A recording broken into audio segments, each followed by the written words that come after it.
महाराष्ट्र राज्य योगासन असोसिएशन यांच्या वतीने संगमनेर, अहिल्यानगर येथे नुकत्याच पार पडलेल्या राष्ट्रीय सब ज्युनियर योगासन स्पर्धेत इचलकरंजी शहरातील व्यंकटराव हायस्कूलचा होतकरू खेळाडू निवेश नितेश पाटील याने घवघवीत यश संपादन केले आहे।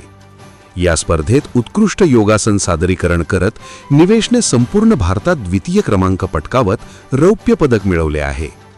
या उल्लेखनीय यशामुळे इचलकरंजी शहराच्या क्रीडा क्षेत्रात अभिमानाची भर पडली आहे। या राष्ट्रीय स्तरावरील कामगिरीच्या जोरावर निवेशची येत्या फेब्रुवारी महिन्यात छत्तीसगड येथे होणाऱ्या खेलो इंडिया राष्ट्रीय योगासन स्पर्धेसाठी महाराष्ट्र संघात निवड झाली आहे। ही निवड त्याच्या सातत्यपूर्ण सरावाचे, मेहनतीचे आणि शिस्तबद्ध प्रशिक्षणाचे फलित असल्याचे क्रीडा तज्ञांनी सांगितले। निवेशच्या या यशामागे व्यंकटराव हायस्कूलचे मोठे योगदान आहे।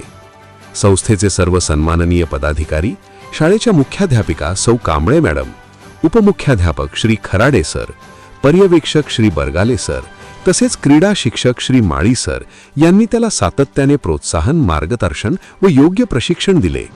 यासोबतच त्याच्या पालकांनीही वेळोवेळी दिलेले पाठबळ आणि प्रेरणा त्याच्या यशात मोलाची ठरली आहे।